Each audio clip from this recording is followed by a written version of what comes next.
The police report filed in Cascade County, Montana, classified the incident as a standard wilderness rescue. But the locals who live along the Black Ridge Territory tell a different story. They talk about the night the temperature dropped to 38 below zero and the forest came alive with shadows. They talk about the Omega who dragged 300 pounds of dying wolf through 4 miles of snow. And they talk about what happened when that wolf opened his eyes. This is the story of Wren Calloway, and this is the story of the night she saved a king. 4.2 miles. That was the distance between life and death. Wren Calloway's hands were bleeding. The makeshift rope she'd fashioned from her only tablecloth had rubbed her palms raw, the coarse fabric cutting through skin already cracked from the cold. Each step forward sent fire through her shoulders. Each breath stabbed her lungs with frozen needles. The wind screamed across the open valley, driving snow horizontal, erasing her tracks the moment she made them. Behind her, 300 pounds of black wolf lay motionless on the stretcher she'd cobbled together. His massive head lolled to one side. Steam no longer rose from his muzzle. The gash along his right flank had stopped bleeding an hour ago, which meant his heart was slowing down, shutting down. 4 miles, she'd already come 2. 2 more to go. Wren's legs shook with each step. The snow was thigh-deep here, deeper in the drifts. Her boots, cheap things she'd bought at a thrift store in Billings 6 months ago, were soaked through. She couldn't feel her toes anymore. That was probably for the best. She stopped just for a moment, just to breathe. The air was so cold it felt solid, like swallowing glass. Her lungs burned.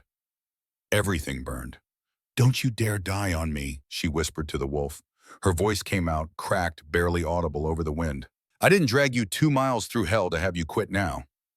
The wolf didn't respond. His eyes were closed. They'd been closed since she found him.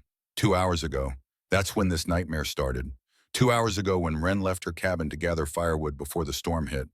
2 hours ago when she heard the sound that changed everything. A ragged, wet breathing. The kind of sound that meant dying. She'd found him by the frozen creek, half submerged in snow, his black fur stark against the white. At first she thought he was already dead. Wolves didn't get that big.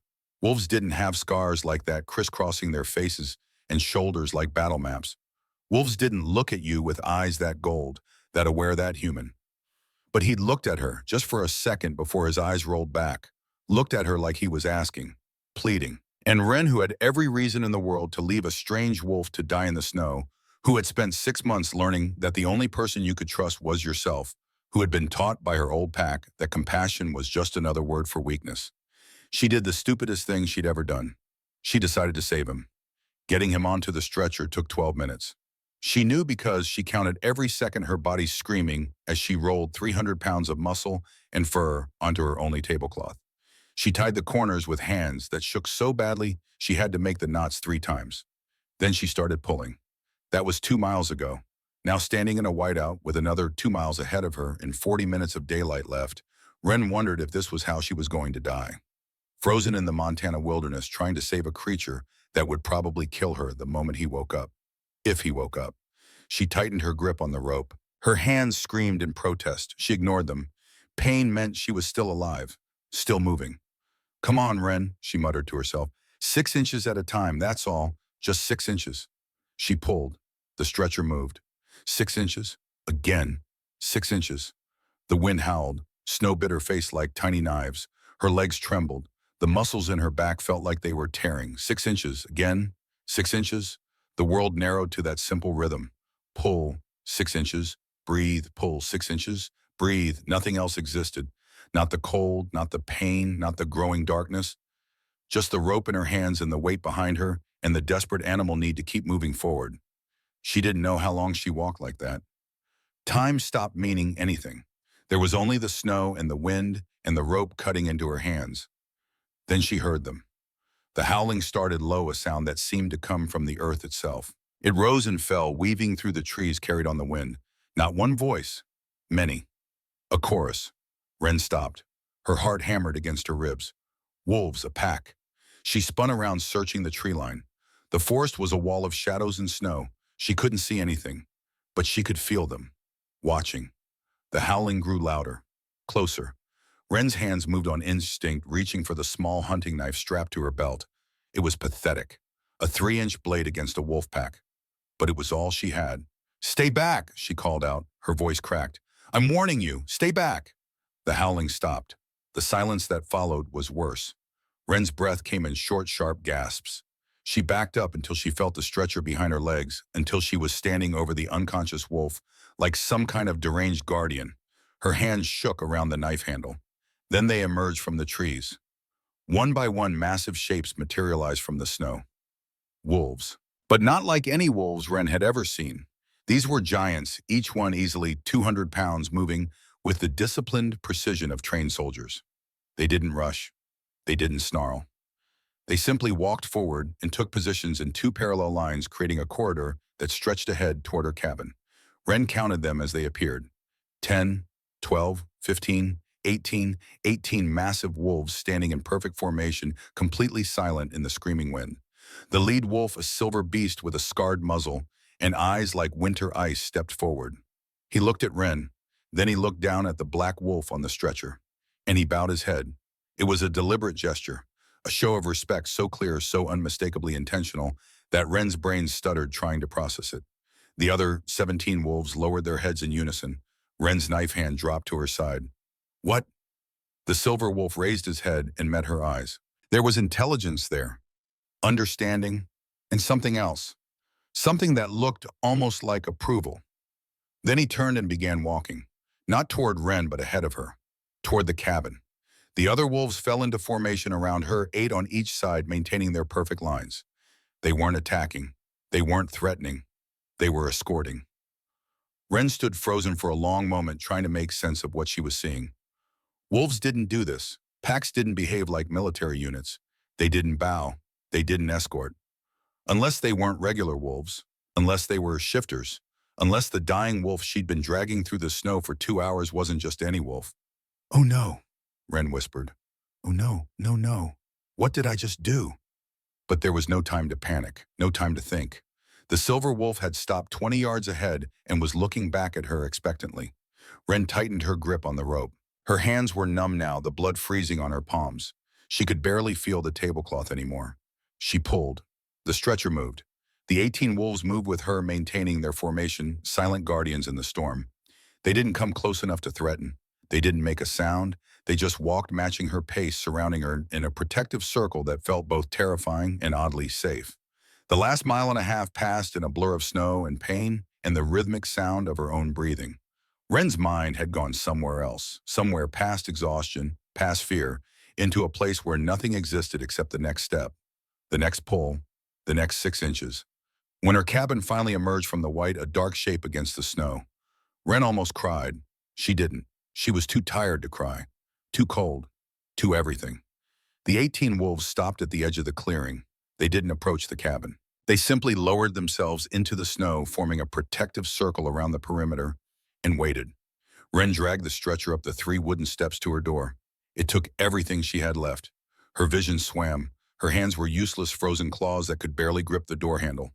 She got it open, pulled the stretcher inside, kicked the door shut. Then she collapsed. She didn't black out, not quite. She just lay there on the floor next to the dying wolf, breathing, waiting for her heart to stop trying to hammer its way out of her chest. The cabin was barely warmer than outside. She'd let the fire die. Stupid. But there was no help for it now. Move, she told herself. Get up. Light the fire. Check the wound. Do something. Her body didn't want to listen. Her body wanted to lie on the floor and never move again. But the wolf was dying. She hadn't dragged him 4 miles to let him die on her floor. Wren pushed herself up. Her arms shook. She crawled to the wood stove, fumbling with frozen fingers to open it, to shove in kindling and paper and one of her precious matches. It took 3 tries to strike the match. The flame caught. She fed it carefully, adding larger pieces of wood, nursing it until real heat began to radiate.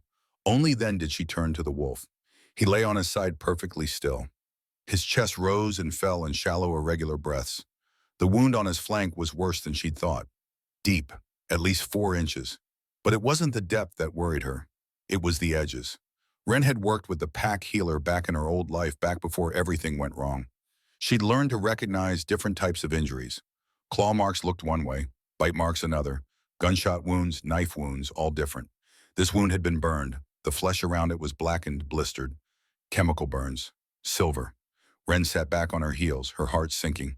Silver poisoning. That's why he was dying. It wasn't just blood loss. The silver was spreading through his system, shutting him down from the inside. She had maybe an hour, maybe less. Her supplies were pathetic. She'd been living in this cabin for 6 months on nothing but what she could carry in a backpack.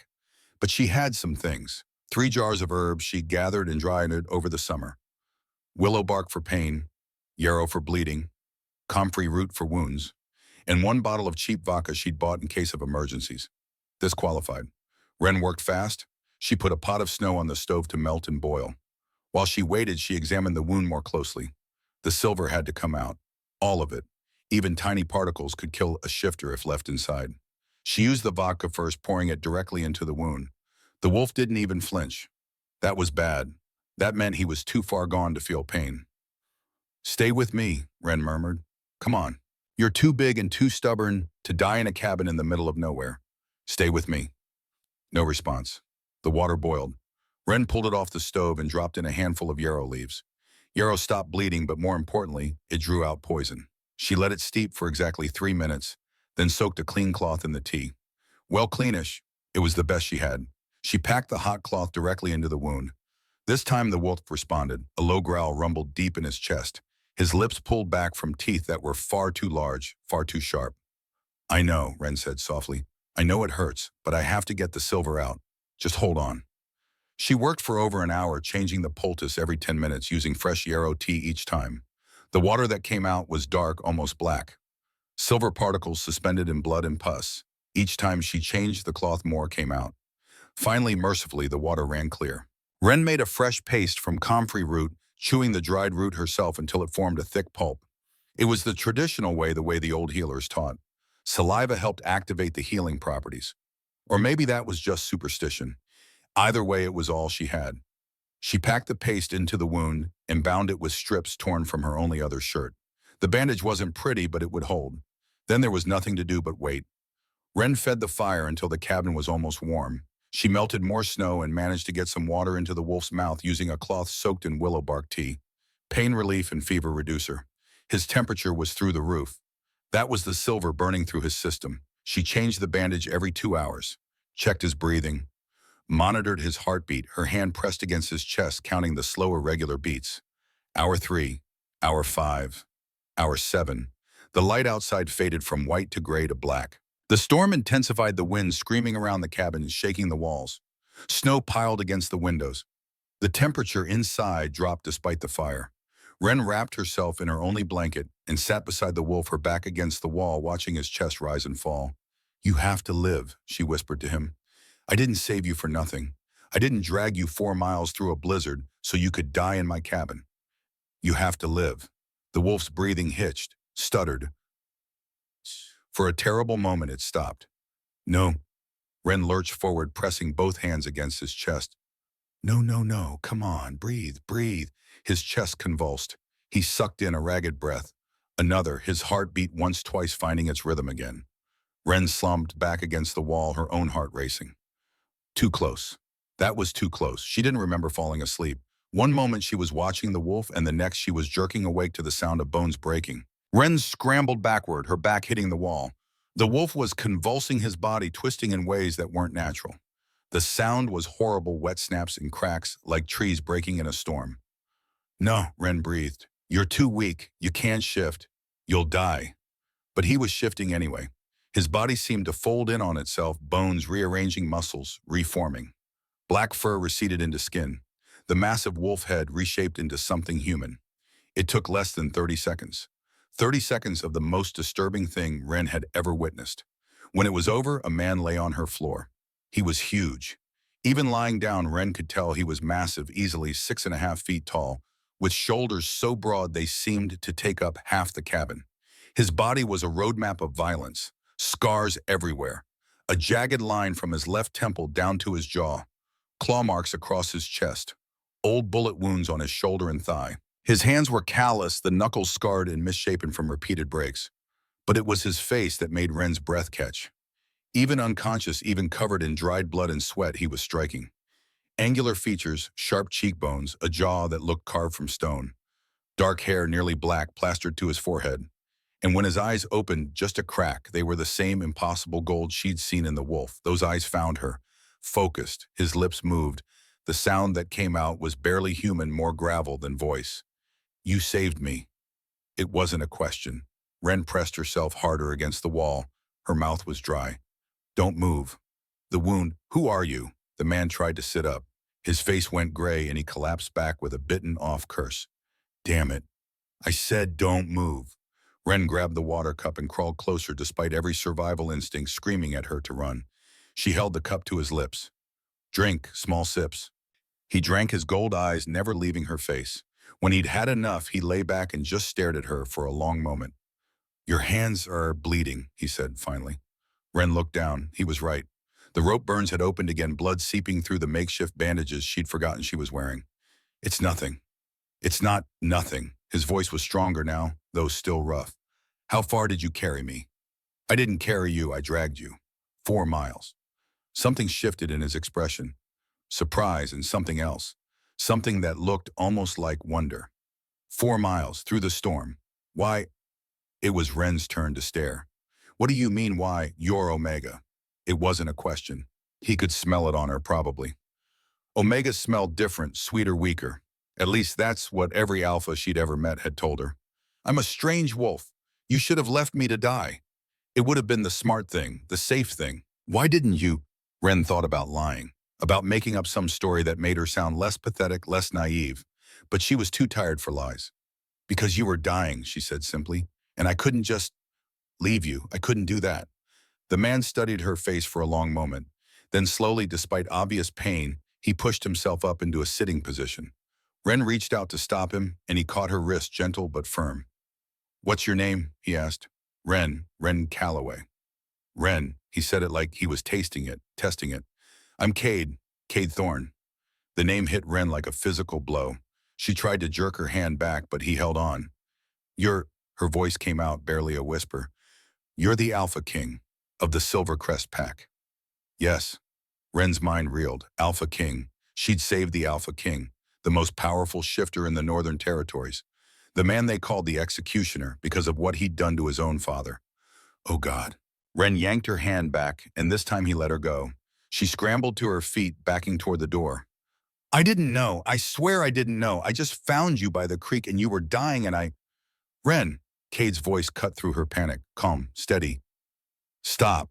She stopped, not because she wanted to, but because that voice carried weight, authority, the kind that made your body obey before your brain could argue. I need you to answer a question, Cade said, and I need you to be honest. Can you do that? Ren nodded mutely, completely. Why did you save me? He leaned forward slightly, wincing at the movement, but not stopping. No lies, no noble speeches, the real reason. Why? Ren swallowed hard. The truth was pathetic, embarrassing. But he'd asked for truth. Because you looked at me, she whispered. When I found you, before you passed out, you looked at me and you were scared, and She stopped fighting the burn in her throat. I know what it's like, to be scared and alone and dying. And I couldn't let someone else feel that if I could stop it, even if they were a stranger, even if they could kill me when they woke up. I just couldn't. The silence that followed felt like it lasted forever. Then Cade did something that made Ren's world tilt sideways. He smiled. It wasn't a big smile, just a slight curve of his lips there and gone. But it transformed, his face softened, all those hard edges, made him look almost human instead of terrifying.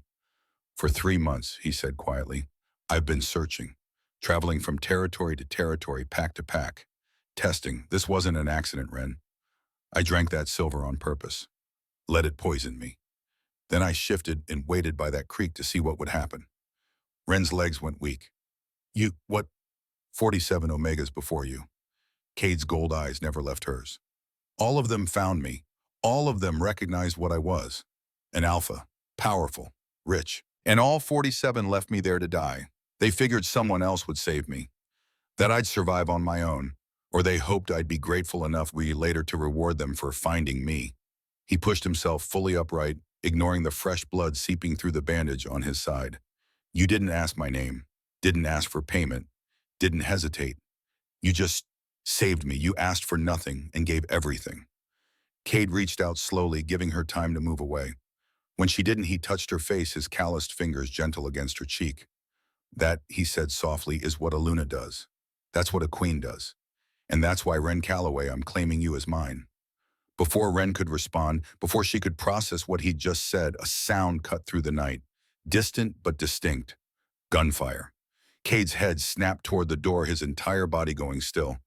The gold in his eyes flared brighter. They found us. Who? Stay inside. Cade was moving now, heading for the door despite his injury.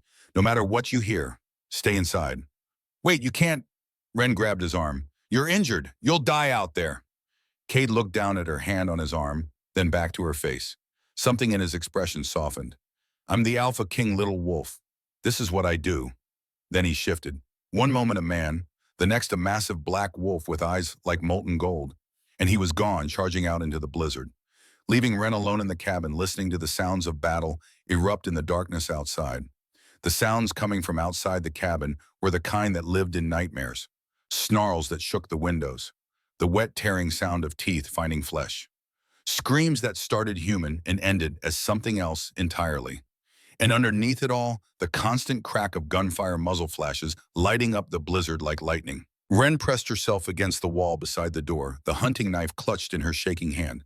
3 inches of steel against whatever hell was happening out there. Useless. She was useless. A body hit the side of the cabin with enough force to make the whole structure shudder. Wood groaned. Something heavy slid down the exterior wall. Then silence. Just for a moment. Just long enough for Ren to realize she was holding her breath. The door exploded inward. Ren didn't scream. She'd learned years ago that screaming only told predators where to find you. Instead, she raised the knife, her whole body trembling, and faced whatever was coming through that door. It was Cade, human again, naked and covered in blood that wasn't entirely his own.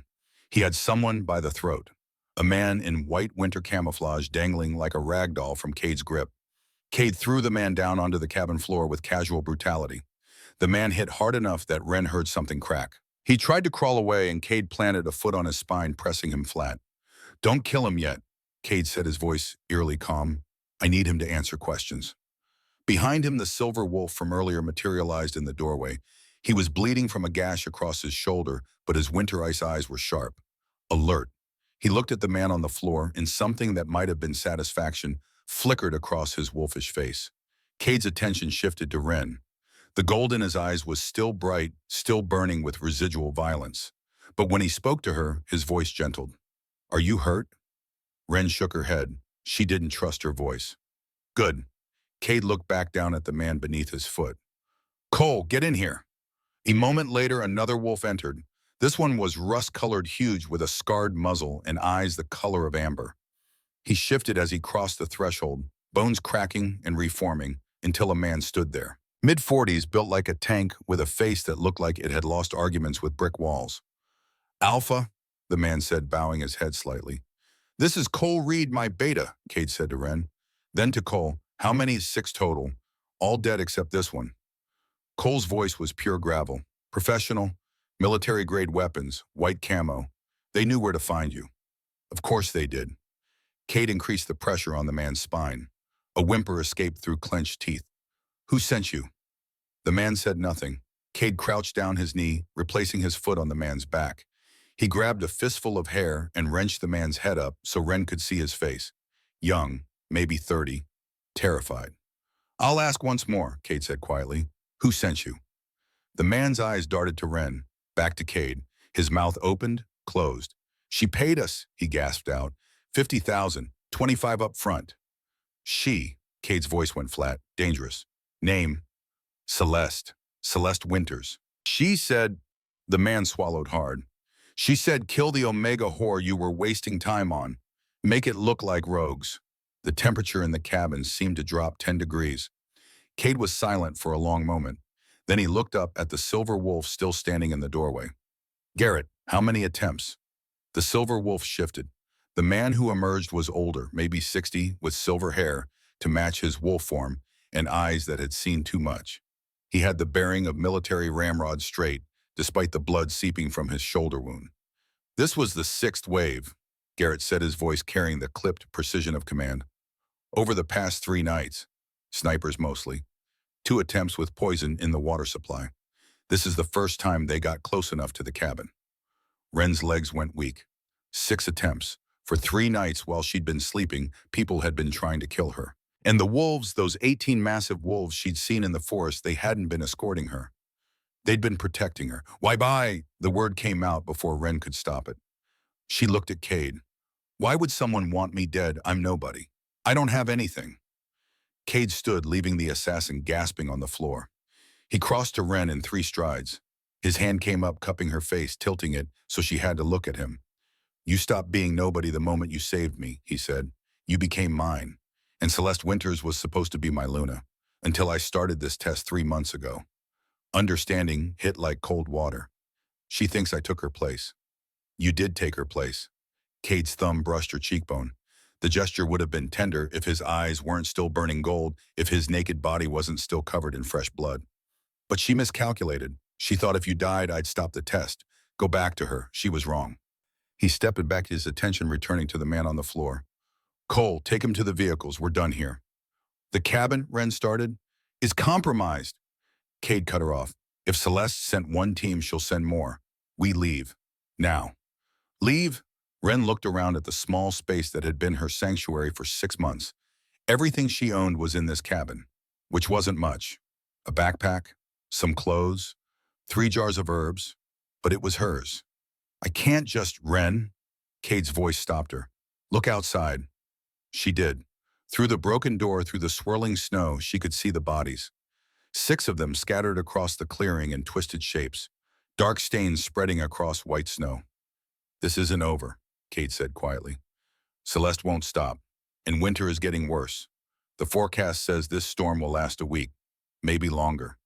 You stay here, you die, freeze or starve or bleed out when the next team comes. He moved closer, his presence overwhelming in the small space. Or you come with me. To Silvercrest Estate, 20 miles south. Safety, warmth, food, protection. I don't belong in your world, Ren whispered. You belong with me. Cade's hand found hers, engulfing it completely. His skin was impossibly hot against her frozen fingers. That's the only world that matters now. Ren looked down at their joined hands, at the blood still drying on his knuckles, at the rope burns on her palms.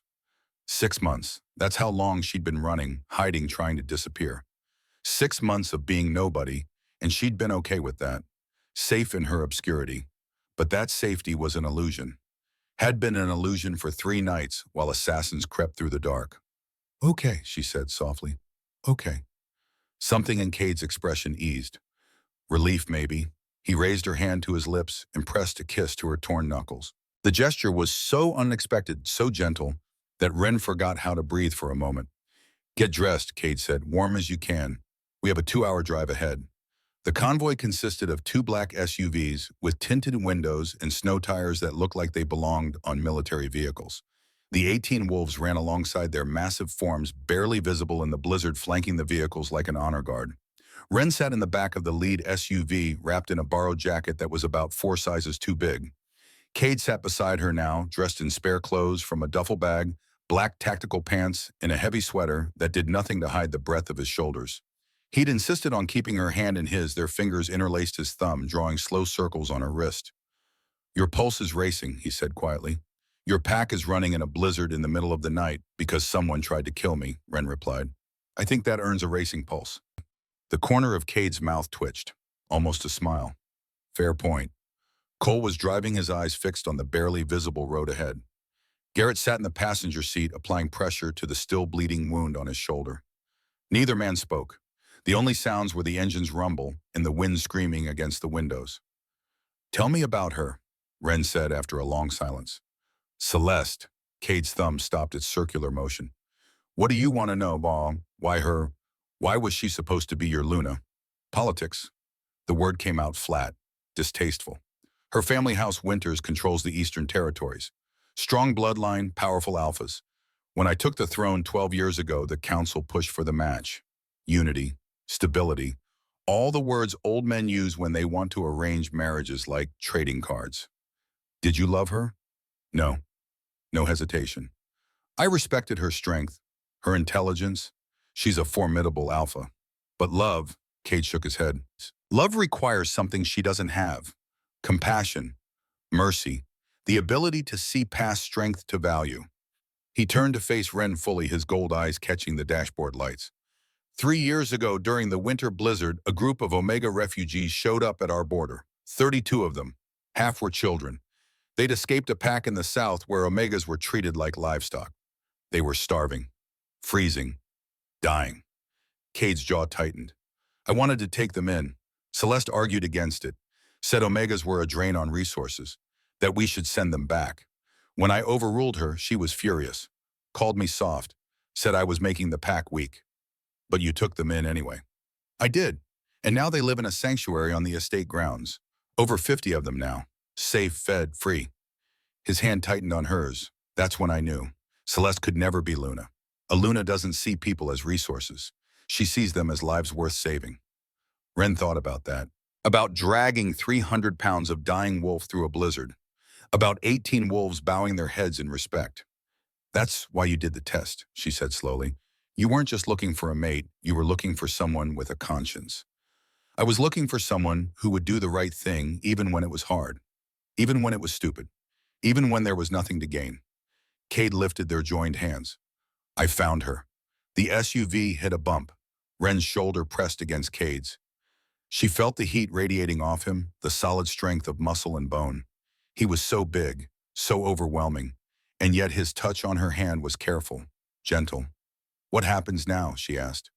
Now we get you somewhere safe. Then, Cade paused. Then we face the council. They'll want to meet you, question you, test you in their own ways. Will they try to kill me too? Some of them will want to. Brutal honesty. Not directly, but they'll make it clear you're not welcome. That you're not worthy, and they'll try to break you. Why are you telling me this? Because I won't lie to you, Ren. Not now, not ever. Cade's gold eyes burned in the darkness. What you're walking into isn't a fairy tale. It's politics and power and people who will hate you for existing. It's going to be hard. Brutal. There will be days you wish you'd left me in that snow. He leaned closer, his forehead nearly touching hers. But I swear to you on my life, on my pack, on everything I am, I will stand between you and every single person who wants to hurt you. Anyone who touches you answers to me. And I don't give second chances. Ren should have been terrified, should have been pulling away. But all she felt was a strange settling warmth in her chest, like something clicking into place. I'm not strong, she whispered. I'm not a warrior. I can't fight like an alpha. You dragged me 4 miles through hell, Cade said simply. That's stronger than any warrior I know. The SUV crested a hill and suddenly through the snow lights appeared. Not street lights, estate lights. Hundreds of them outlining a structure so massive it looked less like a house and more like a fortress carved from stone. Silvercrest Estate. Ren pressed her face to the window, her breath fogging the glass.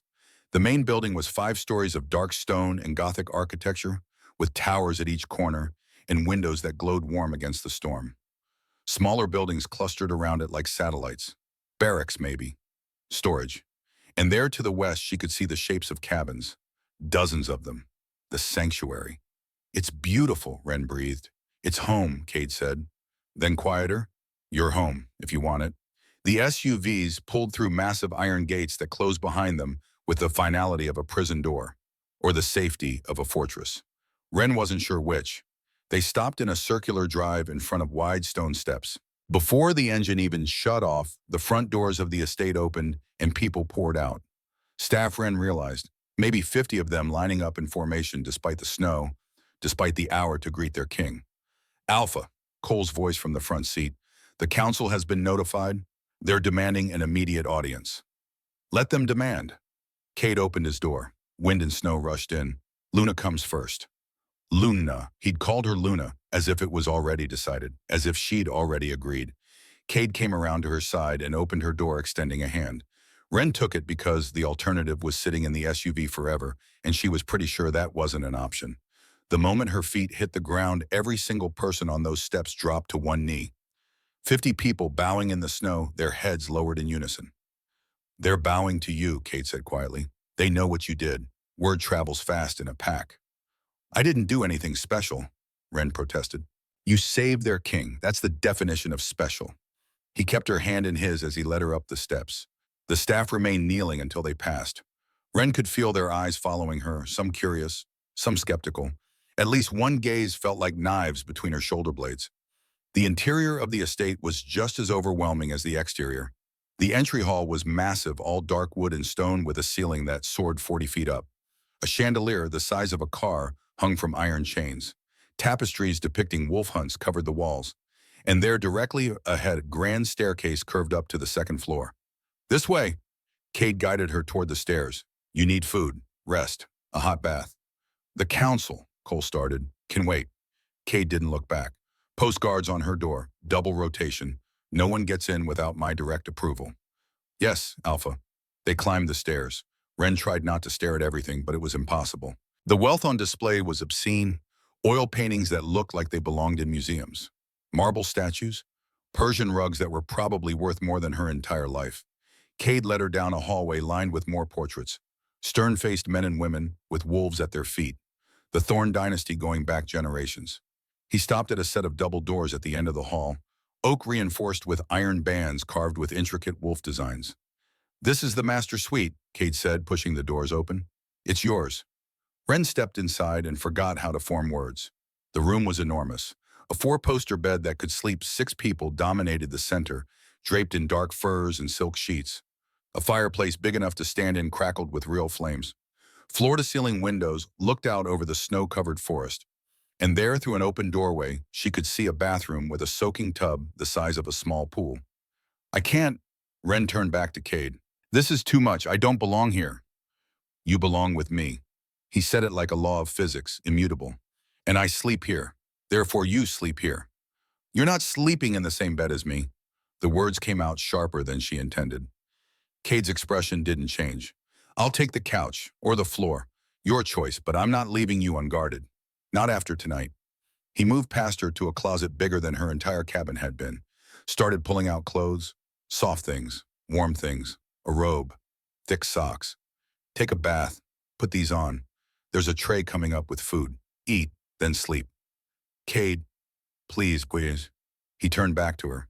The gold in his eyes had dimmed to a warm amber. He looked tired, drained. Just for tonight, just let me know you're safe. Tomorrow we can argue about protocols and propriety and whatever else. But tonight, he didn't finish, didn't need to. Okay, Ren said softly. Tonight. The bath was the single best experience of Ren's entire life. The water was so hot, it turned her skin pink. It smelled like cedar and something spicy she couldn't identify. She stayed in until the water cooled, washing away days of grime and blood and fear. When she finally emerged wrapped in the softest robe she'd ever touched, she found food waiting on a table by the fireplace. Not a tray, a feast. Beef stew thick with vegetables, fresh bread with real butter, roasted chicken, potatoes, 3 kinds of fruit, and a pot of tea that smelled like heaven. Ren ate until she couldn't eat anymore, which wasn't much. Her stomach had shrunk after months of rationing supplies. But what she could eat tasted like nothing she'd had in years. Cade sat on the couch across the room, deliberately giving her space, watching her with those gold eyes that saw too much. You're staring, Ren said between bites. I'm memorizing. He leaned back, his long frame sprawling across the couch with unconscious grace. The way you eat, like every bite might be your last. Old habits. Ren tore off another piece of bread. When you're never sure where your next meal is coming from, you learn to appreciate what you have. You won't have to worry about that anymore. You don't know that. The council might kick me out tomorrow. They won't. Flat. Certain. How can you be so sure? Cade stood and crossed to her, knelt down beside her, here so they were eye level. Because I'm the Alpha King, and what I say goes. If they want to challenge that, they're welcome to try. It won't end well for them. He reached out, tucking a strand of damp hair behind her ear. You need to understand something, Ren. I'm not a good man. I killed my own father. Ripped out his throat in front of the entire pack because he laughed when my mother burned to death. I've executed challengers, exiled dissenters. I've made decisions that kept me up at night. His hand cupped her face. But with you, I'm going to be worse, more ruthless, more violent, because you're mine now. And I protect what's mine with everything I have. Ren should have been afraid, should have seen the monster beneath the man. But all she saw were those gold eyes burning with an intensity that made her chest tight. Why me, she whispered. Out of everyone. Why do you want me? Because you didn't want anything from me. Cade's thumb brushed her bottom lip. You saw a dying wolf and you saved it. No agenda, no calculation, just pure, stupid, beautiful compassion. That's rarer than gold, Ren, rarer than power, and I'll be damned if I let it go. He stood breaking the moment. Sleep, I'll be on the couch if you need anything. Ren watched him walk away, watched him settle onto the couch that was too small for his frame, watched him close his eyes like he could actually fall asleep there. Kate, thank you for not leaving me in that cabin. His eyes opened, gold catching firelight. Thank you for not leaving me in that snow. Ren woke to the sound of shattering glass. She bolted upright in the massive bed, her heart hammering. Gray pre-dawn light filtered through the windows. The fire had died to embers. And Cade was across the room, standing in front of what used to be a mirror, his hand bleeding from where he'd punched it. Cade, Ren threw back the covers. What? Stay there. His voice was rough, wrong. Just stay there. But Ren was already crossing the room. She could see the tension in his shoulders, the way his hands shook. The gold in his eyes when he glanced at her was too bright, feverish. You're burning up. She pressed her hand to his forehead. His skin was fire hot. The silver, it's still in your system. I'm fine. You're not fine. You're running a fever that would kill a normal person. Ren grabbed his bleeding hand, examining it. Deep cuts, glass embedded in the knuckles. Sit down, now. Ren, I said sit. To her surprise, he did, sank down onto the couch like his legs had given out. Ren remembered seeing a first aid kit in the bathroom. She retrieved it and returned to find Cade with his head in his hands, his breathing labored. Talk to me, she said, kneeling in front of him. What's happening? Silver poisoning, it comes in waves. Usually I can handle it, but... He looked up. The gold in his eyes flickered. Your scent. It's making it harder to control. My scent. Ren started picking glass from his knuckles. He didn't flinch. What does that mean? Omegas smell different when they're near their mates. Sweeter, stronger. It's biological, designed to drive alphas insane. A rough laugh. It's working. Ren worked in silence for a moment, removing the glass, cleaning the wounds. The test, she said slowly, when you drank the silver. You were testing for compassion, but you were also testing if you could recognize your mate while dying. Smart girl. And you recognized me. The moment I saw you, I knew. Cade's good hand came up, tangling in her hair. You smelled like pine and snow and something else. Something that made every instinct I have scream mine. He pulled her closer, his forehead resting against hers. His breath was hot against her lips. I've been looking for you for 3 months. Tested 47 Omegas. All of them failed on compassion. But none of them. He swallowed hard. None of them made me feel like this. Like if I don't have you, I'll stop breathing. That's just biology, Ren whispered, even as her own body responded, heat pooling low in her stomach. Is it? Cade's lips brushed her temple, her cheek, the corner of her mouth. Then why does it feel like fate? A knock at the door shattered the moment. Cade pulled back with a snarl that was pure wolf. What? Cole's voice came through the heavy wood. Alpha, the council is here. They're demanding an audience, now. Cade closed his eyes, took a breath. When he opened them again, the fever-bright gold had dimmed, control reasserted. Tell them I'll be down in 10 minutes. They insist on meeting her, Alpha. Then they can insist all they want. 10 minutes. Cade stood, pulling Ren up with him. Get dressed, something warm, something that covers you. Why? Because the council is full of old wolves who think Omegas should be seen and not heard, and I don't trust myself not to kill them if they look at you the wrong way. He kissed her forehead, quick, chaste. Stay close to me. Don't answer questions unless I tell you to. And remember, you saved their king. That gives you power. Use it. The council chamber was exactly as intimidating as Ren had imagined. A cavernous room with vaulted ceilings and stone walls covered in ancient tapestries. In the center stood a massive round table made of what looked like petrified wood, worn smooth by centuries of use. 7 chairs ringed the table. 6 were occupied. Ren recognized the type immediately. Alphas, all of them, the kind that wore their dominance like armor. They watched her enter with expressions ranging from curiosity to open hostility. Cade kept his hand on the small of her back, guiding her to stand beside his chair at the head of the table. He didn't sit. Neither did she. My lords, Cade said. His voice carried zero warmth. Allow me to present Ren Calloway. The eldest member, a man who looked like he was made of parchment and spite, leaned forward. His eyes were milky white, blind. But Wren had the distinct impression he saw more than anyone else in the room. Silas Vale, he rasped. His voice sounded like grinding stones. Head of council. And I must say, Alpha King, this is highly irregular. What's irregular? Kate asked mildly. Bringing a stray Omega before the council without proper vetting. She could be anyone. A spy. An assassin. She's my mate. Kate's voice went flat. Dangerous. That's all the vetting she needs. A woman to the left spoke up. She was maybe 60, built like a blade, with silver hair pulled back in a severe bun. Elder Vivian Cross, and with all due respect, alpha biology isn't enough. She has no pack, no lineage, no training. How can an Omega with no background possibly serve as Luna? She saved my life. Cade's hand tightened on Wren's back. While 47 others left me to die, she dragged me 4 miles through a blizzard. That's the only qualification that matters. Pretty words. This from a younger man, maybe 50, with the bearing of a politician.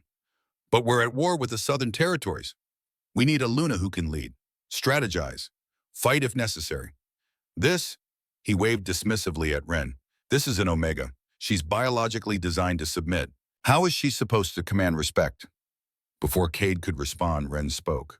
Her voice came out steadier than she felt.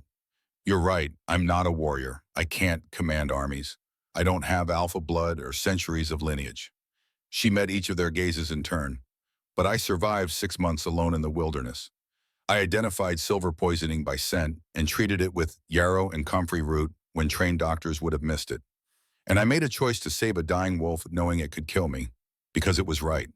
She stepped forward out of Cade's protective touch. You want someone who leads armies. Cade already has generals. You want someone who strategizes. He has advisors.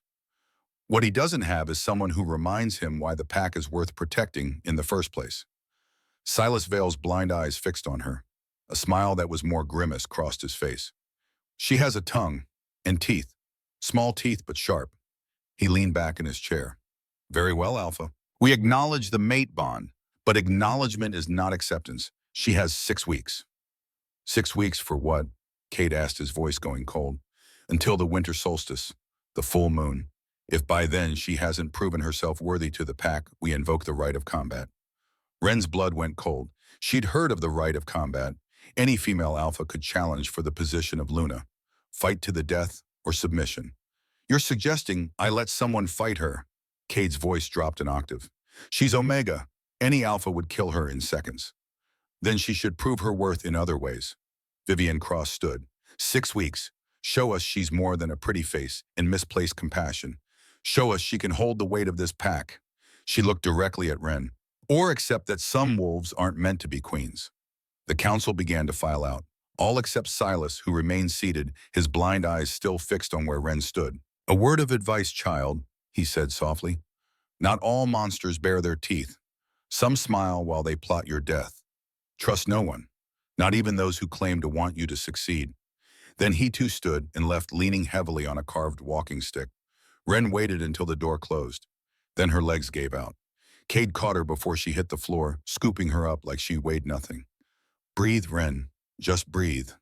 6 weeks, she gasped. They're going to kill me in 6 weeks. No, Cade's arms tightened around her. No one is going to touch you. I'll make sure of it. But as he carried her from the chamber, Wren caught a glimpse of movement in the gallery above. A flash of platinum blonde hair, ice blue eyes. Celeste Winters, watching, waiting. The library was Wren's refuge. 3 stories of books in silence tucked into the west wing of the estate where few people ventured. She'd discovered it on her second day when the weight of being watched became too much, and she needed somewhere to hide. Now 2 weeks later, it was where she came to think, to plan, to try to figure out how an Omega with no training was supposed to prove herself worthy to a pack that wanted her dead. The book in her lap was old leather-bound with pages that crumbled at the edges. Silvercrest Lineage, 1980 to 2005.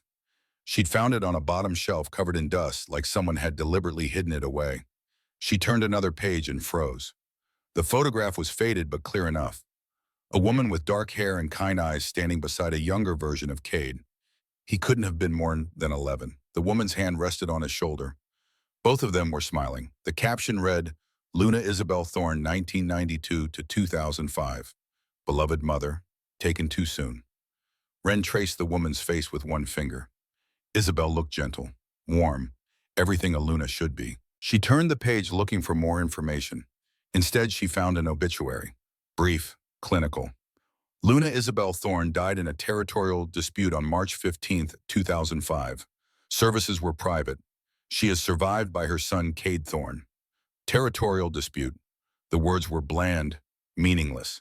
They told Wren nothing about what had actually happened. She flipped forward, searching for details. Found nothing but blank pages where entries should have been. Someone had removed them, cut them out cleanly, leaving only ragged edges. Someone doesn't want that story told. Wren jumped, nearly dropping the book. A man stood in the doorway, older, maybe mid-50s, with salt and pepper hair and the calm bearing of someone who'd seen too much death to be rattled by it. Dr. Simon Vale, he said, moving into the library with the quiet efficiency of a healer. Pack doctor. And before you ask, yes, I'm related to Silas. He's my uncle. I try not to hold it against myself. But despite everything, Wren felt her lips twitch, almost a smile. You startled me. Apologies, Simon gestured to the book. Researching the family history. Trying to understand. Wren closed the book carefully. Cade mentioned his mother. That she died. He didn't say how. Simon was quiet for a long moment. Then he pulled up a chair and sat across from her, his movements deliberate. What I'm about to tell you doesn't leave this room. Cade doesn't like to talk about it. For good reason. Wren nodded. March 15th, 2005. Rogue attack on the eastern border. 20 wolves armed and coordinated. They set fire to the Omega Sanctuary, the one that existed before Cade rebuilt it. 32 Omegas inside, mostly women and children. Simon's voice stayed level, clinical, but his hands clenched on his knees. The old Alpha King, Marcus Thorne, ordered everyone to hold position. Said the Omegas weren't worth risking warriors. That they were expendable. Wren's stomach turned. But Isabel was Luna. She outranked everyone except Marcus. She ordered the gates opened, ran into the fire herself. Simon's eyes went distant. She got 28 of them out. 28. The building was collapsing around her, but she kept going back in. The council, he continued, his voice dropping. They locked the gates behind her. Silas gave the order, said she was being hysterical. That Luna needed to think with her head, not her heart. Wren felt sick. They trapped her. They trapped her, and when the building finally collapsed, when Cade broke through the gates and dug through the rubble with his bare hands, Simon stopped, swallowed. She was still alive. Barely. Burned beyond recognition. But alive. Cade was 11 years old. He held his mother while she died, feeling every moment of her pain through their bond. And Marcus, Simon's voice went hard. Marcus laughed, said weak blood breeds weak choices. The silence that followed felt heavy enough to crush. Cade killed him 8 years later, Simon finished. On his 19th birthday. Challenged him in front of the entire pack and tore out his throat. No one stopped him. No one even tried. Wren looked down at the book in her lap, at Isabel's kind eyes. The council let her die. Silas let her die, and he's been on the council ever since because removing him would require proof that burned with Isabel. Simon leaned forward. Cade wanted to execute him when he took the throne, but without evidence, it would have looked like tyranny. Silas has allies, powerful ones. So Cade waited, gathered what he could, but it's never been enough. He stood. That's why they don't want you, Wren. You remind them of her. Another Omega with too much compassion. Another woman who might make them look at their own cruelty. Be careful. Silas isn't above finishing what he started 20 years ago. After he left, Wren sat alone in the library for a long time staring at Isabel's photograph. Understanding finally why Cade looked at her the way he did. She wasn't just his mate. She was his second chance. His proof that compassion could survive in a world designed to crush it. The banquet was held 4 weeks into Wren's 6-week trial. A formal affair in the Great Hall with 150 guests dressed in designer gowns and tailored suits. Alphas from allied packs, council members, high-ranking families, and Wren wearing a black velvet dress that Cade had chosen himself, standing at his side like she belonged there. She didn't belong there, she knew it. They knew it. But she stood anyway, her spine straight, her hand resting lightly on Cade's arm. You're doing well, Cade murmured against her hair. Half of them expected you to run screaming by now. The night's not over. His laugh was low, private. That's my girl. Lena, a young Omega, approached, then carrying a silver tray. He couldn't have been more than 16 with the careful posture of someone who'd learned to make themselves invisible. He kept his eyes on the floor. Compliments of House Winter's Luna, he whispered. Traditional honey mead for the new Luna. Ren looked at the glass, amber liquid slightly cloudy with a sweet smell that made her nose itch. Across the room, she could see Celeste Winters watching. The alpha female was stunning in a crimson dress that looked like spilled blood, her platinum hair swept up her ice blue eyes sharp. To refuse would be an insult, a declaration of distrust that could fracture pack politics. Cade's hand tightened on her arm. He'd seen it too. The calculation in Celeste's eyes. You don't have to drink it, he said quietly. Yes, I do. Ren took the glass. If I refuse, I look weak. Paranoid.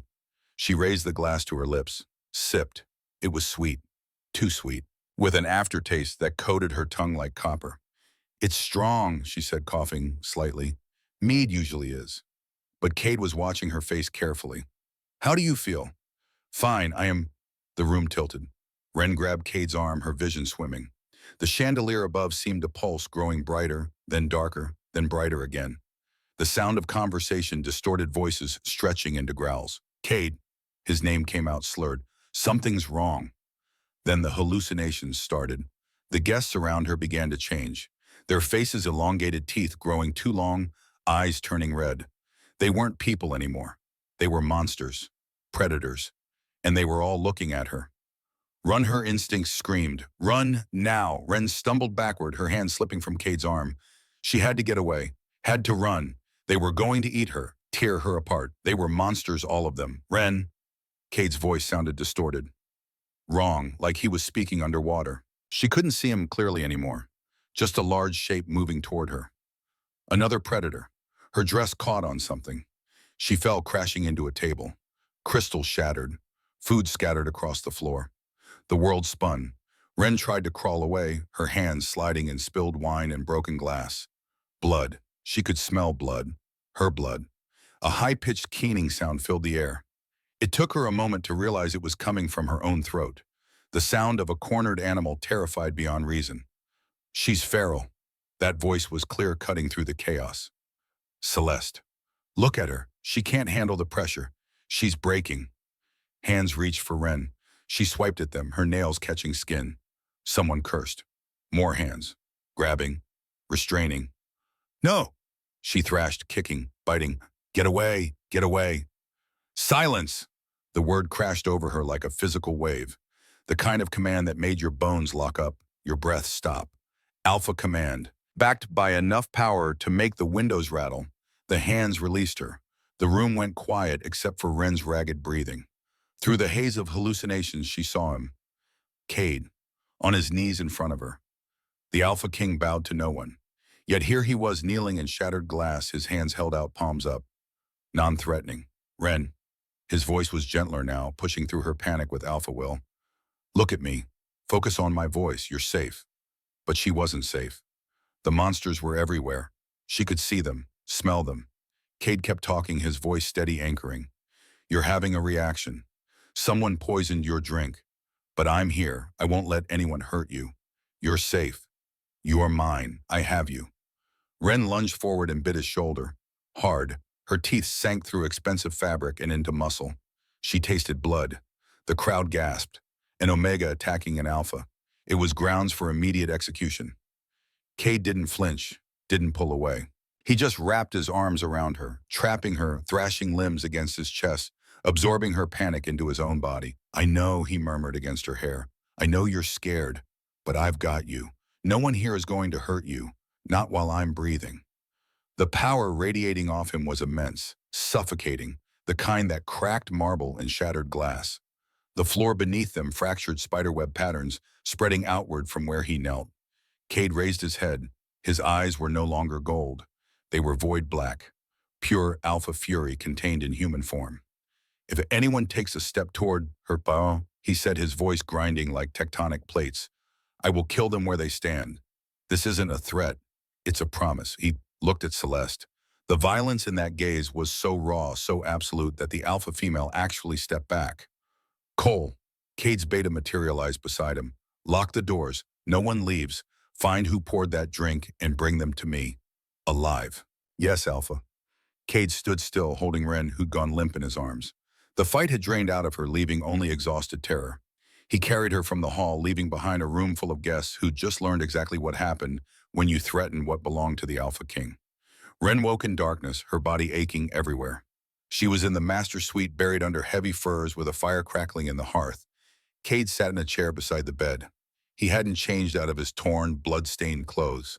His eyes were still that disturbing void black. "You bit me," he said when her eyes opened. "I'm sorry." Her voice came out as a croak. "I didn't mean I know." He moved to the bed, sitting on the edge. His hand found hers under the furs. Wolf's Bane mixed with a synthetic hallucinogen, designed to strip away your human consciousness and leave only the animal. For an Omega, it creates pure terror. "Celeste." "Yes." Cade's voice went flat. "Her servant confessed, said she paid him $10,000 to slip it into your drink." Ren pushed herself up, despite the pain. "Where is she?" "In the dungeons, waiting for me to decide what to do with her." "You should execute her. She tried to kill me." "I should." Cade's thumb traced circles on her wrist. "But I won't, because she did something interesting right before Cole dragged her away." He leaned closer. She smiled and said the poison wasn't to kill her, it was to activate her. "Moon Goddess will thank me." "Activate me." Ren pulled her hand free. "What does that mean?" "I don't know, but Simon ran your blood, found something he's never seen before." Cade paused. "You need to come with me. There is someone you need to meet." The dungeons beneath Silvercrest Estate were everything Ren had feared. Stone walls weeping moisture. Iron doors with small barred windows. The smell of damp and old fear. Celeste was in the last cell. She looked different without her designer clothes and perfect makeup. Smaller, more human. Silver chains bound her wrists, keeping her weak, unable to shift. She looked up when they entered. No fear in her ice blue eyes, just calculation. "So you survived," Celeste said. "Good. Good." Ren stepped closer to the bars. "You tried to make me feral. Make Cade kill me." "No," Celeste stood, her chains rattling. "I tried to trigger your dormant gene. There's a difference." "What gene?" Celeste smiled. It wasn't pleasant. "You really don't know, do you, that makes this funnier?" She moved closer to the bars, close enough that Ren could see the faint scars on her neck. Old wounds. "Your mother, Luna Sarah of Clearwater Pack. Do you know how she died?" "Childbirth," Ren said automatically. It was what she'd been told. "Wrong." Celeste's smile widened. "She died protecting Omega refugees from a pack that wanted them dead." "Sound familiar?" "She was Lunar Omega, 1 in 1,000. Born with the Moon Goddess's blessing. Healing power that could cure silver poisoning, close mortal wounds, even bring wolves back from the edge of death." Ren's blood ran cold. "The Council killed her," Celeste continued. "Made it look like childbirth complications, because Lunar Omegas are dangerous. They make people question why we need strong alphas when someone who can heal is more valuable." She leaned against the bars. "You inherited it, dormant until triggered by extreme trauma. I didn't poison you to kill you, little Omega. I poisoned you to wake you up." "Why?" Cade's voice was deadly quiet. "Why would you want her stronger?" "Because I'm not a coward." Celeste met his gaze. "I wanted Luna. Still do. But I won't win it by default. I could have hired better assassins. Killed her easy. But that wouldn't prove anything." She looked at Ren. "I need to beat you at your best. Because if I can't," she paused, "then maybe I don't deserve Luna. I'll fight you when you're at full power. And when I beat you, everyone will know I beat the real thing." Celeste straightened. 6 weeks you have, until the winter solstice. Use them to learn your power. Then we'll see who's worthy. The next 2 weeks passed in a blur. Simon confirmed what Celeste had said. Ren's blood showed markers of Lunar Omega genetics, dormant before the poisoning, active now. Cade taught her to use it, to channel the healing energy that now flowed through her veins like liquid moonlight. She practiced on injured wolves from the pack, closed wounds with a touch, eased pain with her presence. But she couldn't heal herself. That was the limitation, the curse that came with the blessing. And in 4 days she would face Celeste in combat. The night before the winter solstice, Ren stood in the library, unable to sleep. She'd been reading Isabel's journal again, trying to find courage in the words of a Luna who'd come before her. "Can't sleep either." She turned. Celeste stood in the doorway, no longer in chains. Cade had released her 3 days ago on her word that she wouldn't run. "What are you doing here?" Ren asked. "Couldn't sleep. Thought I'd find you." Celeste moved into the room, her movements careful. "Tomorrow I'm going to try to kill you. But tonight I wanted to say something." She stopped a few feet away. I've hated Omegas my whole life. You want to know why? Ren nodded. My grandmother was Omega. Kind, gentle. She tried to help refugees like your mother did. And Silas? Celeste's voice cracked. Silas killed her, locked her in a building and let her burn. I was 5, old enough to remember her screaming. Tears tracked down her perfect face. I was taught she died because she was weak. That being Omega made her stupid, made her vulnerable, and I believed it. Built my whole life around being strong, being alpha, being everything she wasn't. She looked at Ren. Then you show up. Omega, compassionate, and you survive everything I throw at you. You make me wonder if I've been wrong my whole life, if strength isn't just about claws and teeth. Celeste, I'm still going to fight you tomorrow, Celeste interrupted. I have to. It's the only way I know how to respect someone. But I wanted you to know, if you win, I'll kneel, and I'll mean it. She turned to leave, stopped in the doorway. For what it's worth, you'd make a better Luna than I ever could. Grandmother would have liked you. Then she was gone, leaving Ren alone with the weight of understanding. Sometimes monsters weren't born. They were made by the people who should have protected them. The winter solstice dawned cold and clear, the kind of cold that made the air crystallize, turning each breath into visible proof of life. -45 degrees. The arena had been prepared overnight, a circle of stone 40 feet across, packed earth cleared of snow, surrounded by wooden risers that held 500 wolves. Every member of the Silvercrest pack was there, and they were all watching Ren. She stood at the edge of the arena in simple gray training clothes, no armor, no weapons. Her hands were steady despite the cold, despite everything. Cade stood beside her, his presence a wall of heat and barely contained violence. He hadn't spoken since they left the estate, hadn't needed to. His hand on her shoulder said everything. You don't have to do this, he said quietly. It was the 5th time he'd said it in the past hour. Yes, I do. Ren looked up at him. His gold eyes were shadowed, worried in a way she'd never seen. If I don't, they'll never accept me. And you'll spend the rest of your reign fighting wolves who think I'm your weakness. You are my weakness. He cupped her face. That's the problem. Then let me be your strength too. Across the arena, Celeste emerged from the opposite entrance. She wore black leather, her platinum hair braided back, her ice blue eyes sharp. She looked like a weapon, like something designed specifically to kill. The crowd erupted, half cheering for Celeste, half silent, watching Ren with expressions that ranged from pity to disgust. Elder Silas stood at the center of the risers, his milky blind eyes fixed on the arena. The rite of combat, ancient law, witnessed by the pack. Celeste Winters challenges Ren Calloway for the position of Luna. His voice carried across the frozen air. The rules are simple. Fight until submission or death. Shifting is permitted. No weapons. No interference. He paused. Moon Goddess be the judge. Cade's hand tightened on Ren's shoulder. If she kills you, I'll burn this entire pack to ash. If she kills me, you'll honor your oath and protect these people. Ren stood on her toes and kissed him. Quick. Final. That's what a good king does. She walked into the arena before he could stop her. The earth was hard as iron beneath her feet. The cold bit through her clothes. 500 wolves watched in silence. Celeste waited in the center, balanced, ready. Last chance to run, little Omega. I'm done running. Ren took her position opposite her. Let's finish this. A horn sounded. The combat began. Celeste moved like lightning. One moment she was 10 feet away. The next her fist was driving toward Ren's face. Ren dropped, rolled, came up 6 feet away. Her heart hammered. Celeste was fast, faster than she'd expected. Rule 1. Celeste circled predatory. Speed beats strength. She charged again. This time Ren didn't dodge fast enough. Celeste's shoulder caught her ribs. The impact lifted Ren off her feet and slammed her into the stone wall. Something cracked. Pain exploded through her chest. Ren gasped, tasting copper. The crowd roared. Rule 2? Celeste stood over her. Power beats speed. She reached down, grabbed Ren by the throat, lifted her off the ground. Ren's feet kicked uselessly. Her hands clawed at Celeste's wrist. The Alpha's grip was iron. You're brave, Celeste said softly. I'll give you that. But brave doesn't win fights.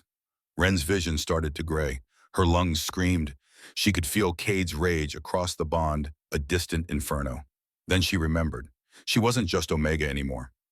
Ren stopped struggling, placed both hands on Celeste's wrist, and pushed. Not with strength, with power. Silver light flared where they touched. Celeste's eyes went wide. She dropped Ren and stumbled back, staring at her wrist where the skin glowed faintly. What? Rule 3. Ren stood, her broken ribs knitting back together, her crushed throat healing. Compassion beats power. The crowd went silent. Celeste looked at her wrist, then at Ren. You healed me. In the middle of a fight. You healed your opponent. Yes. Why? Wow. Because you gave me honesty. You activated my power to make this fair. The least I can do is make sure we both walk out of here alive. Celeste's expression shifted. Something like wonder. Then she smiled. A real smile, not the cold mask she usually wore. All right, Lunar Omega, let's see what you can really do. She shifted, bones cracked, fur erupted. In seconds, a massive white wolf stood where Celeste had been, easily 300 pounds with ice blue eyes that held human intelligence. The wolf charged. Ren didn't run. She stood her ground, hands raised, silver light gathering around her fingers. The wolf leaped, jaws wide, going for the throat. Ren touched her muzzle, just a brush of fingertips. The wolf froze midair, hung suspended for a heartbeat, then shifted back to human, landing on her feet in front of Ren, naked and gasping. How? Celeste touched her own face. My wolf, you calmed my wolf. I don't fight, Ren said quietly. I heal, even the violence inside you. Celeste stared at her, then slowly, deliberately, she dropped to one knee. I submit, her voice carried across the arena. Ren Calloway is Luna, witnessed by the pack, blessed by the moon goddess. The crowd exploded, half in shock, half in awe. Then a gunshot cracked across the frozen air. Ren felt the bullet before she heard it. Instinct made her move. She twisted. The round that would have taken her in the chest caught her shoulder, instead spinning her around. She hit the ground. Blood spread across gray fabric, steaming in the cold. Cade's roar shook the stands. He vaulted into the arena, shifted mid-leap, a black wolf the size of a horse. His gold eyes were pure murder. There, Cole's voice. The tower. Everyone looked up. On the stone tower overlooking the arena, a figure in white, sniper rifle, already lining up a second shot. Cade launched himself at the stands where the council sat, specifically where Silas Vale sat with his blind eyes and satisfied smile. The black wolf hit the old man like a freight train. They went down in a tangle of fur and screaming. Guards rushed forward. Cole shouted orders, but Ren wasn't watching them. She was pushing herself up, blood running down her arm. The wound wasn't healing, couldn't heal herself, the limitation of her power. But she could do something else. Ren raised her good hand to the sky. Silver light gathered brighter than before, pulsing with each heartbeat. Moon goddess, she called out. Her voice shouldn't have carried over the chaos, but it did. It cut through everything, clear and commanding. I don't ask for vengeance, I ask for justice. Let the guilty be judged by the one they betrayed. For a moment, nothing happened. Then the clouds split. A beam of pure silver moonlight punched through the winter sky, impossibly bright, impossible in daylight. It illuminated Ren first, making her glow like a star. The crowd went silent. Even Cade stopped, his jaws still at Silas's throat. The beam moved, shifted, found Silas Vale. The old man screamed, not in pain, in terror. His skin began to change, gray spreading from where the light touched, creeping up his arms across his chest. Stone. He was turning to stone. No, Silas thrashed. Please, I didn't. You locked the gates. Ren's voice was cold, final. You let Isabel Thorne burn. You let my mother die. You tried to kill me. The moon goddess remembers, Silas. She always remembers. The gray reached his face, froze his expression in eternal terror. In 30 seconds, Silas Vale was a statue locked in stone forever. A warning, a monument, a promise. The moonbeam faded. Ren collapsed. Cade was there instantly, human again, catching her. Don't you dare leave me now. Not leaving. Ren smiled up at him through the pain. Just tired, so tired. Simon, Cade's roar brought the doctor running. Help her! But Simon was staring at Ren's wound, at the bullet still lodged in her shoulder. It's silver. If I don't get it out, then get it out. Cade. Ren touched his face. I'm okay. The goddess wouldn't save me just to let me die here. She was right.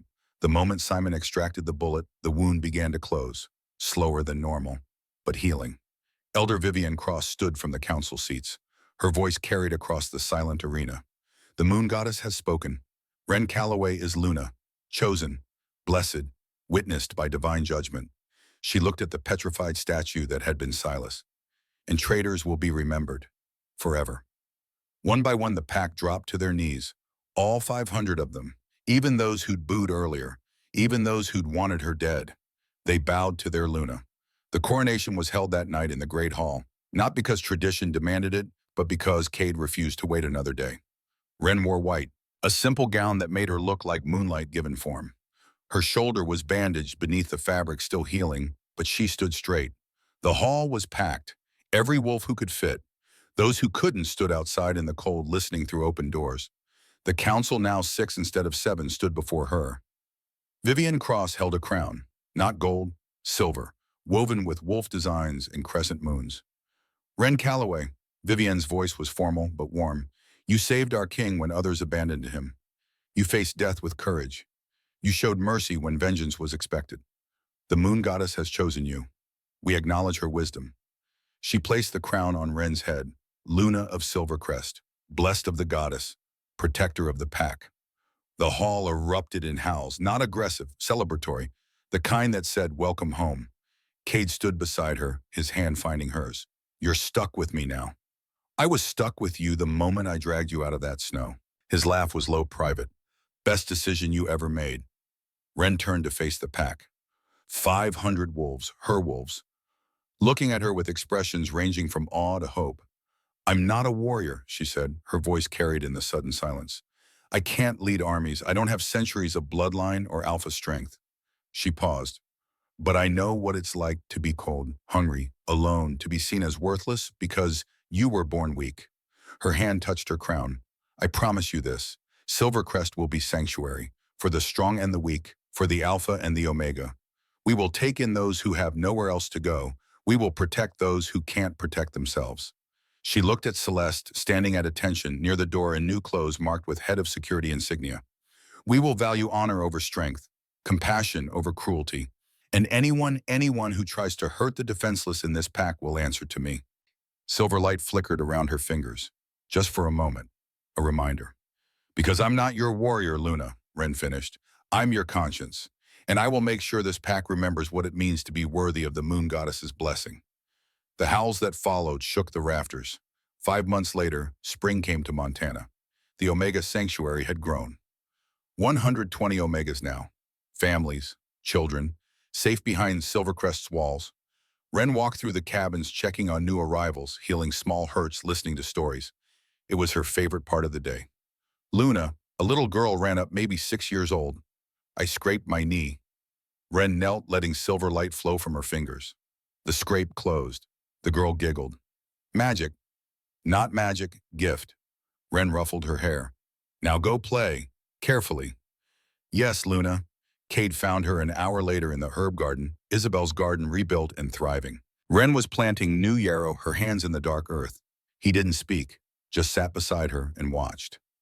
After a moment, his hand moved to her stomach, rested there gentle. When were you going to tell me? Wren looked up. How did you know? Your scent changed 3 weeks ago. His gold eyes were warm, happy in a way she'd never seen. Why wait? I wanted to be sure. She placed her hand over his. 3 months. Simon confirmed it yesterday. 3 months. Cade pulled her against his chest. We made a life, little wolf. We made a future. They sat like that as the sun set, painting the mountains gold and pink. In the distance, wolves howled. The evening patrol, the pack going about its business. That night, Cade and Wren walked to the ridge overlooking the territory, where he'd waited as a dying wolf, where this had all begun. He shifted, a massive black wolf with eyes like molten gold. She shifted for the first time since the coronation. Her wolf was smaller, silver-white, with the same gray-blue eyes. Beautiful in a way that had nothing to do with size or strength. Behind them, 18 wolves materialized from the trees. The royal guard, always watching, always protecting. And beyond them, 500 more. The pack. Their pack. Wren raised her muzzle and howled. Not submission. Command. The pack answered. 500 voices rising into the spring night, celebrating their Luna, their future, their home. In the distance, if you looked carefully, you could still see Silas's stone statue. A permanent reminder that the moon goddess sees everything, remembers everything, and protects those who protect others. The locals who live along Black Ridge territory still talk about that winter. about the Omega who dragged 300 pounds of dying wolf through 4 miles of snow in negative 38-degree cold. They talk about the 18 wolves who formed a protective circle around a cabin in the blizzard. They talk about the Luna who called down the moon goddess herself to judge the wicked. But most of all, they talk about what happened after. How the Silver Crest Pack, once feared for its brutality, became known for its compassion. How Omegas from across the territories came seeking sanctuary and found it. How a tiny Omega with no pack, no lineage, and no strength became the most powerful Luna in werewolf history. Not through violence, but through something much rarer. Love, mercy, and the stubborn refusal to let someone die alone in the snow. The story goes that if you visit the Black Ridge territory during winter, you might see them on the ridge. A black wolf and a silver wolf standing side by side with 18 guards behind them. And if you listen carefully, you'll hear the howl. Not of dominance, but of belonging. The howl that says you are home, you are safe, you are loved, and that they say is the real magic. Not the healing power, not the divine judgment, but the simple, impossible truth that sometimes the weakest among us are exactly what the world needs to be saved.